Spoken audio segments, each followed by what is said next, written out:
Eu vos saúdo com a paz do Senhor.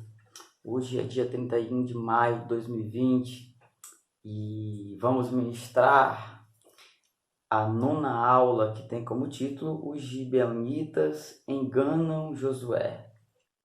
Texto do dia. Portanto, vede prudentemente como andais, não como nércios, mas como sábios. Efésios capítulo 5, versículo 15. É o apóstolo Paulo instruindo os irmãos da cidade de Éfeso que há uma necessidade de andar prudentemente. Até porque o justo, ele não vive por aquilo que ele vê, mas ele vive pela fé, não é pela vista. É pelo que verdadeiramente acredita. A síntese dessa lição: precisamos estar vigilantes quanto àqueles que, com artifícios mentirosos, tentam nos fazer abandonar a nossa fé.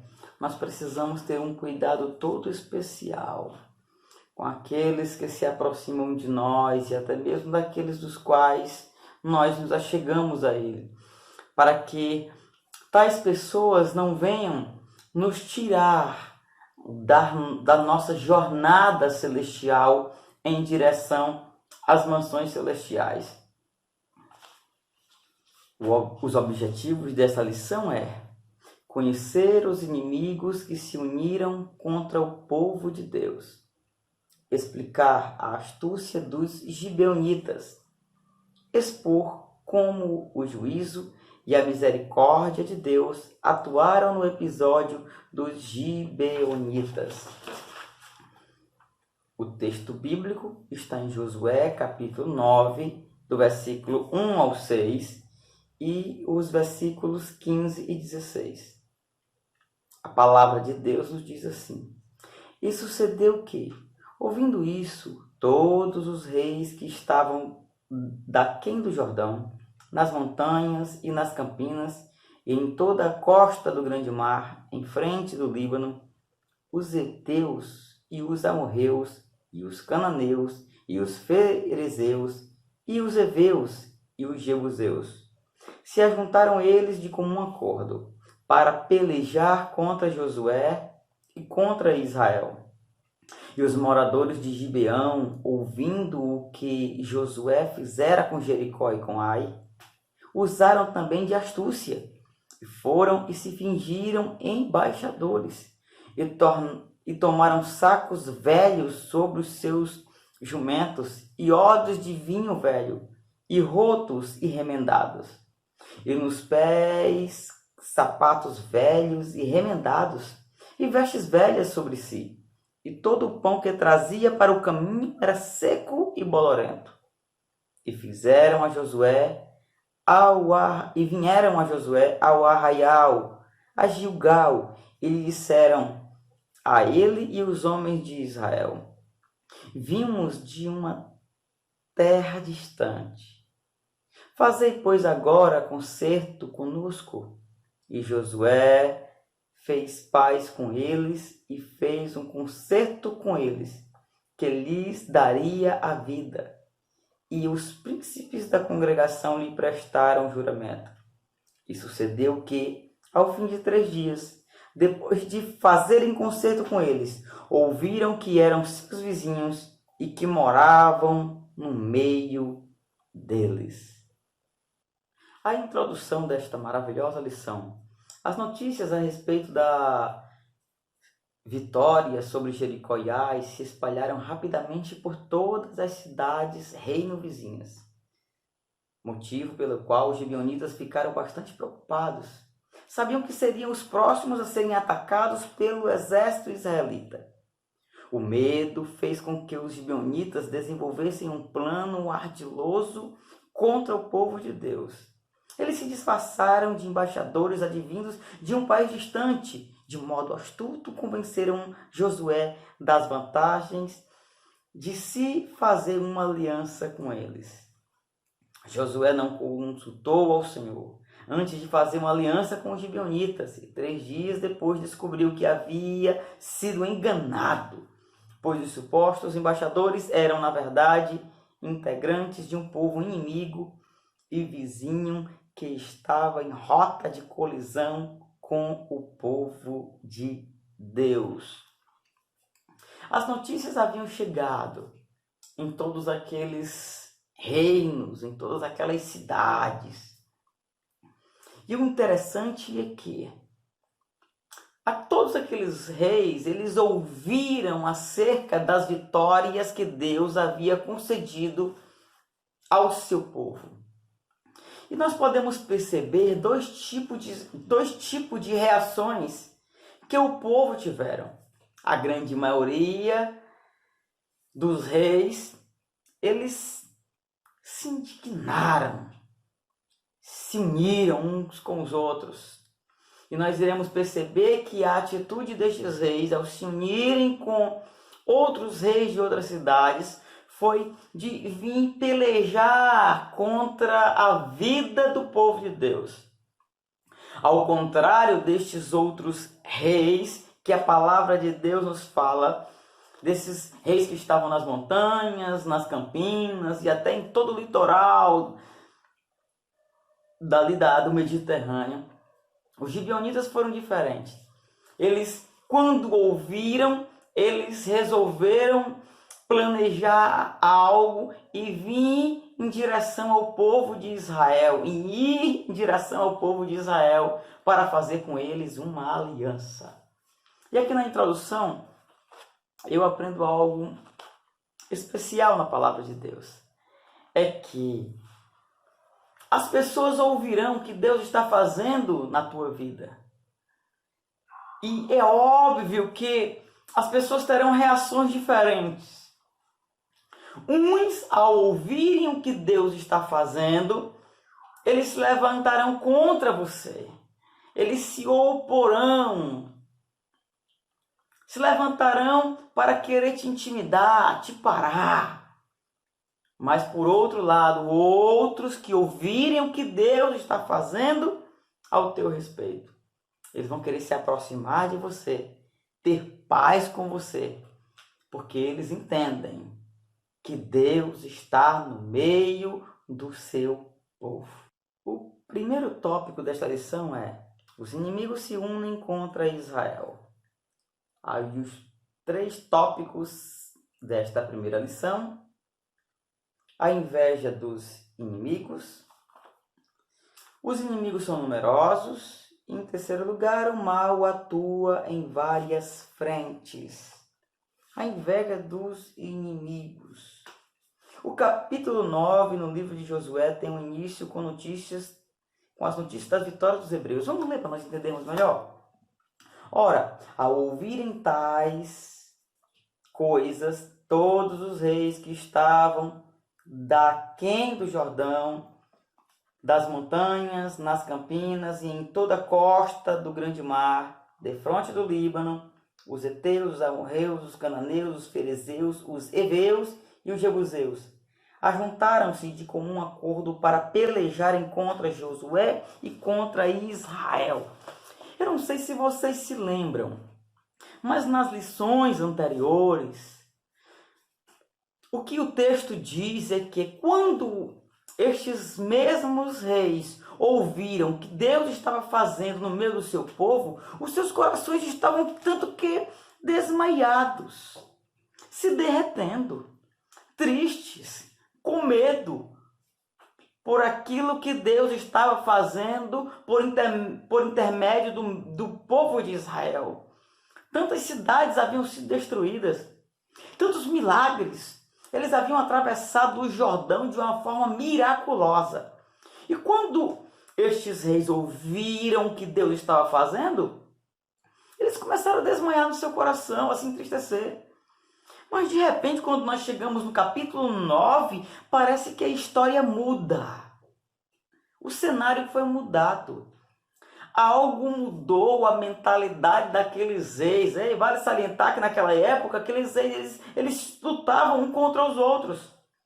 Mas aqui eles se reuniram para pelejar contra o povo de Israel. Por quê?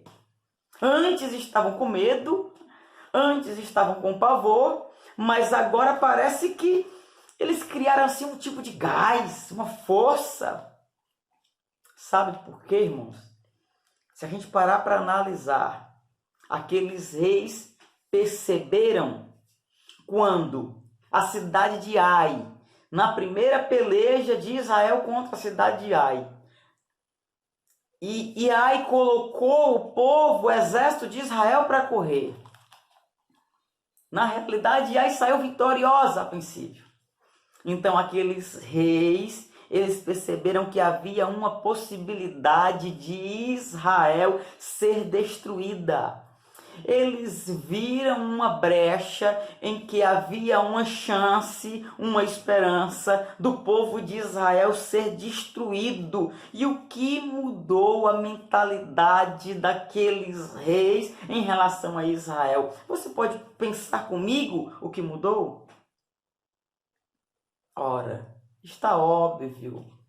Na primeira tentativa de Israel contra a cidade de Ai, eles saíram correndo, com medo. Agora com seus corações derretidos de pavor, de medo.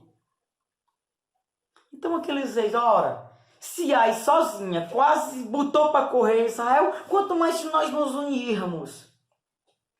Agora qual é o grande problema? Que veio fazer com que todos aqueles reis tivessem uma nova mentalidade em relação a Israel.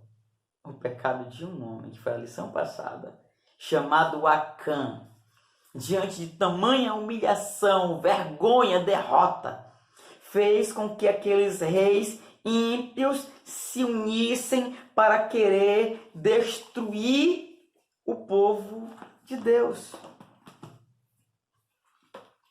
A gente vai ver que eles eram reis que estavam geograficamente em 3 lugares.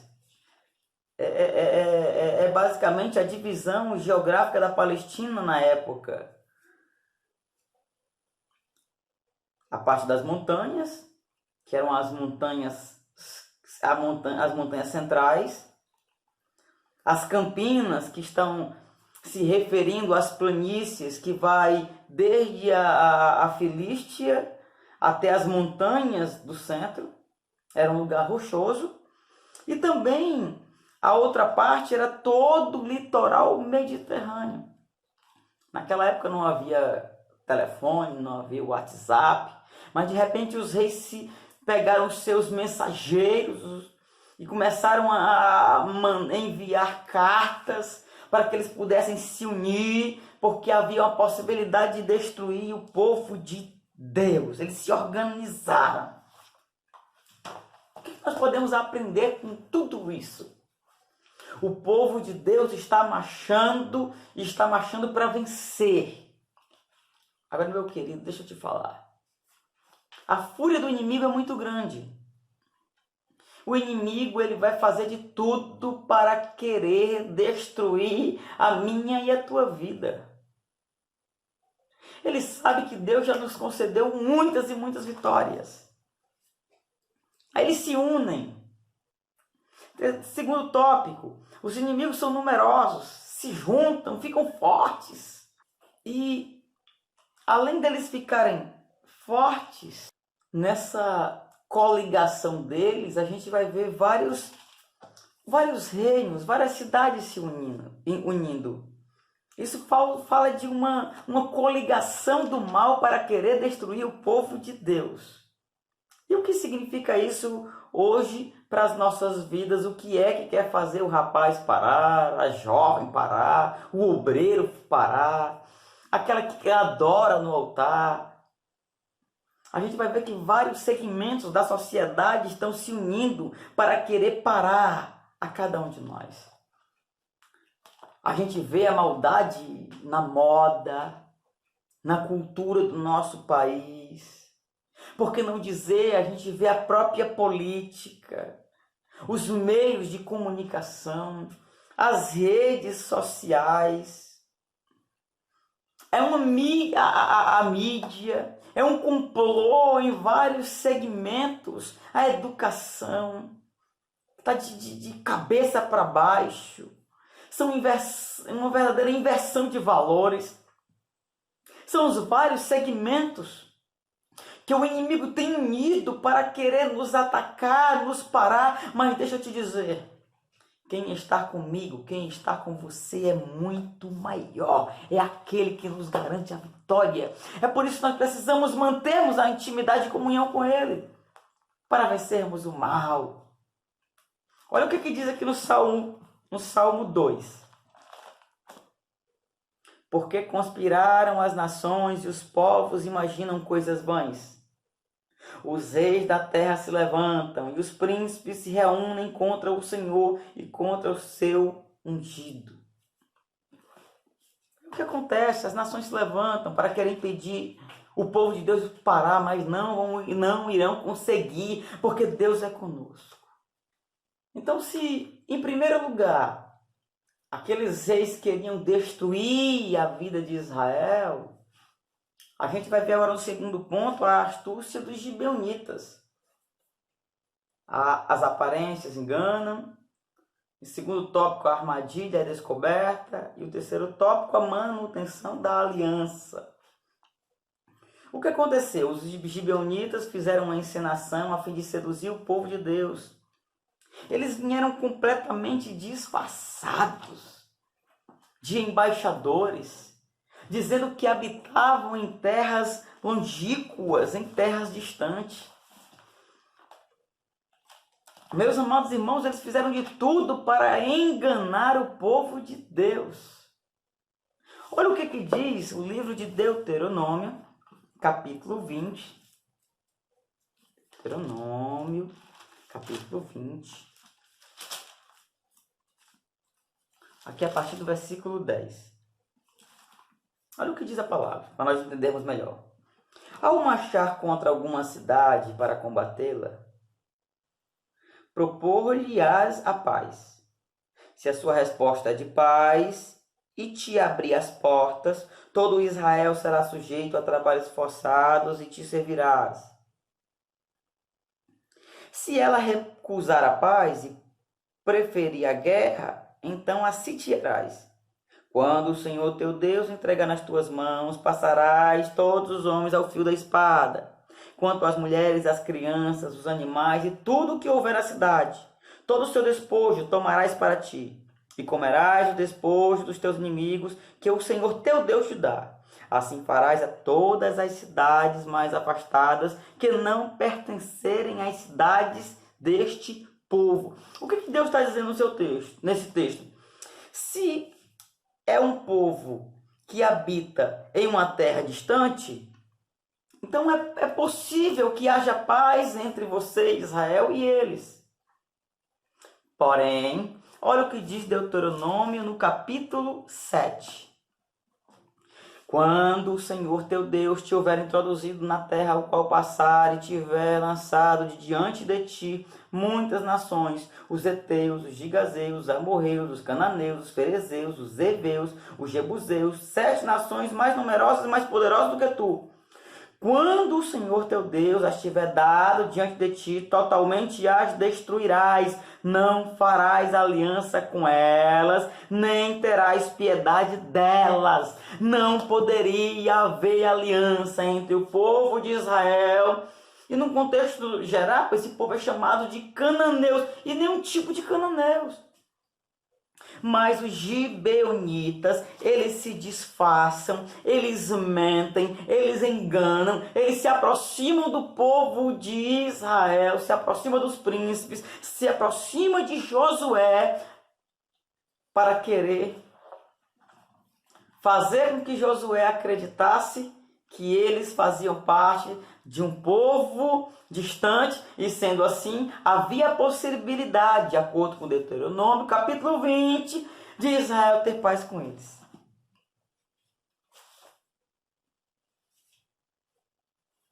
Foi uma verdadeira armadilha para enganar. Meus amados irmãos, sabe o que nós precisamos pedir? Discernimento espiritual. para compreendermos que tipo de gente está se aproximando da gente, para querer não nos desviar da verdade.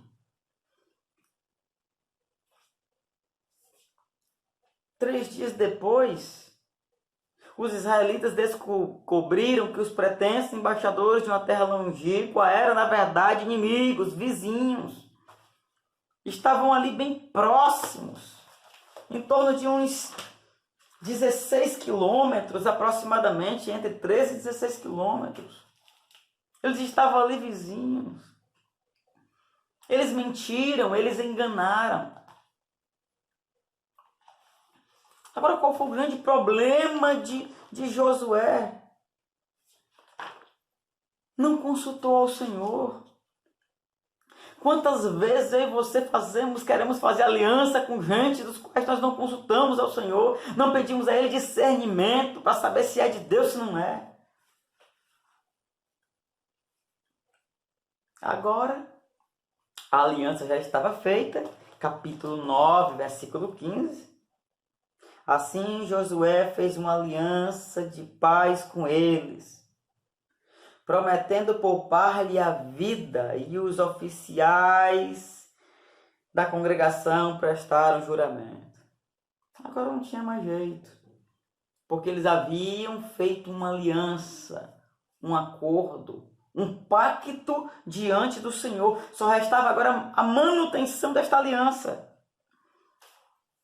Quando o povo caiu na real, queria destruir os gibeonitas. Mas agora havia uma aliança. Agora havia um acordo. Agora não era mais possível. Por quê? Porque uma coisa a gente precisa aprender nesse texto é que Josué, os príncipes, aqueles líderes, eles tinham compromisso com a palavra. Eles eram homens de palavra. Eita, meu irmão.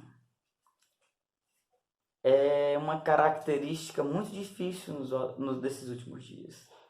Compromisso com a palavra que se dá. Que o sim seja sim, que o não seja não. E o que passar disso, como diz o Novo Testamento, é de procedência maligna. Que possamos cumprir com a nossa palavra. Que possamos sermos sinceros, que possamos sermos verdadeiros. Tem muita gente hoje enganando. Tem muitos jovens que começam a namorar e namora, eu te dou minha palavra, eu te amo, eu te quero, meu docinho, meu amor, meu chuchuzinho. E depois, meu irmão, que use e abusa, cai fora. Não tem compromisso, não tem palavra. Não, eu te amo, eu vou organizar tudo, a gente vai casar. A gente vai começar a comprar os móveis. Deus vai abençoar o nosso matrimônio. Deus vai abençoar o nosso noivado. Embora a gente já está noivo mesmo, mas não tem problema não. A gente pode fazer que não tem problema. Meu irmão, você precisa ter compromisso diante de Deus. Você precisa ter compromisso diante da tua liderança. Você precisa honrar o pai e a mãe desta moça. Você precisa honrar o pai e a mãe desse rapaz. Você precisa zelar pela reputação dele, zelar pela reputação dela. Nós aprendemos com Josué que custe o que custar, o preço foi alto, mas eles manteram aquela aliança de pé. Aqui no terceiro tópico, uma história de juízo e misericórdia. Os gibeonitas são punidos, versículos 19 e 20 do capítulo 9 de Josué. Nos diz: mas todos os príncipes responderam: nós lhe juramos pelo Senhor, Deus de Israel, e agora não podemos tocar-lhes. Isto, porém, lhe faremos: poupar-lhe-emos a vida, para que não haja grande ira sobre nós, por causa do juramento que lhes fizemos.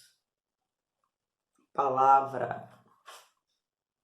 Agora, como os gibeonitas, eles enganaram o povo de Deus, eles precisavam ser punidos por isso. Quando viu que havia sido enganados, Josué ficou bravo. Naquele dia, Josué os deu como rachadores de lenhas e tiradores de água para a congregação e para o altar do Senhor até o dia de hoje, no lugar que escolhesse. Rachadores de lenha e tiradores de água. Irmãos, a graça de Deus é algo glorioso. Sabe o que é isso aqui? Misericórdia. Sabe qual foi a punição deles? Servir ao Senhor. Sabe qual foi a punição deles? Rachar a lenha. Porque eram muitos os sacrifícios. Eram muitos os holocaustos. Então, esse trabalho era feito pelos levitas. Mas agora, os gibeonitas, eles foram punidos. Vocês vão cortar lenha, vão acordar cedo, vão para o mato, vão cortar árvores e vão trazer para a casa do Senhor, para que essa lenha que seja rachada, cortada, ela sirva, aleluia, para o altar do Senhor. Ô punição, hein? Rachar lenha para o altar do Senhor. Trazer água para os sacrifícios, porque eram muitos sacrifícios, os animais precisavam serem limpos. A água precisava ser derramada na bacia de bronze, lembra? Aquela bacia que o sacerdote ia, se lavava nela, olhava, tinha um fundo de uma espécie de espelho, porque a palavra, a gente se vê na palavra, é a palavra que nos limpa. Mas aquela água agora estava sendo trazida pelos gibeonitas. Oh, punição maravilhosa. Aleluia. Segundo tópico, uma significativa mudança. Os príncipes, diante da descoberta do engano, sugeriram que os gibeonitas fossem escravos de toda a congregação. Mas Josué fez uma significativa alteração e tornou-os escravos de Deus. Não, vocês não vão servir o povo. Não é só a congregação. Sim, pode até ajudar em alguma coisa. Vocês vão servir a Deus. Sabe o que é isso? É a justiça de Deus, que atua sempre em favor daqueles que são arrependidos. Mesmo diante deste engano, dessa mentira, mas uma coisa é certa, aqueles homens, eles quiseram fazer uma aliança com o povo de Deus. Se nós analisarmos minuciosamente, eles até glorificaram o nome do Senhor com os seus lábios. Mas, meus amados irmãos, quando eles começaram a trazer água, a cortar lenha, a ver a glória de Deus sendo manifestada no meio do seu povo, Deus realizou muita transformação nos corações de muitos gibeonitas. É tanto que o texto vai dizer, por isso, é versículo 23, é o 23 se não estou enganado. Agora sereis amaldiçoados. Essa palavra amaldiçoado segue um pronunciamento do veredito. Nesta fórmula de maldição, o amaldiçoado ocupa uma posição de subordinação diante do amaldiçoador.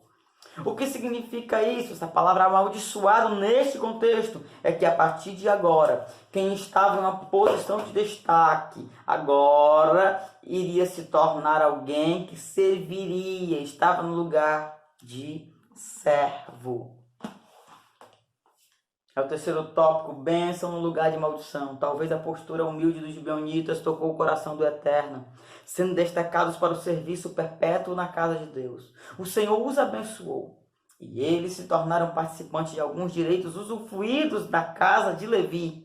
Assim os gibeonitas se transformaram em uma bênção para Israel. Prova disso é que, no tempo de Samuel, a arca do concerto ficou durante décadas na cidade gibeonita de Kiriat Jearim. E no tempo de Salomão, o tabernáculo foi armado em Gibeão. Posteriormente, eles foram chamados de Netneus.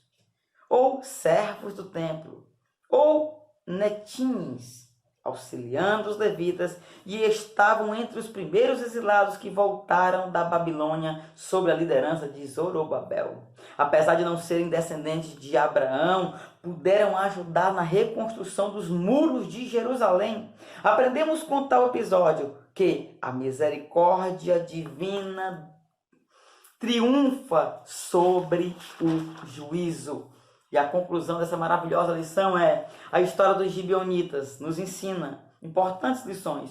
Uma delas é que jamais devemos tomar qualquer atitude sem antes consultar ao Senhor. A segunda é que precisamos estar atentos às ciladas do inimigo, pois ele é ardiloso e as suas mentiras podem nos impedir de herdar a terra prometida pelo Senhor, a nova Jerusalém. Que Deus em Cristo vos abençoe. E eu quero fazer um pedido especial. Orem pela UMADEM, que é a União da Mocidade da Assembleia de Deus Montese. Orem pelos nossos jovens. Orem pelos nossos líderes de jovens. Orem pelo nosso pastor presidente, pastor Osíris Teixeira Pessoa, nosso pastor Osíris Júnior e toda a mesa diretora do nosso ministério. E nós acreditamos que em breve estaremos juntos glorificando e exaltando o Rei dos Reis e Senhor dos Senhores. Não se esqueça que o segredo do sucesso é a intimidade com Deus.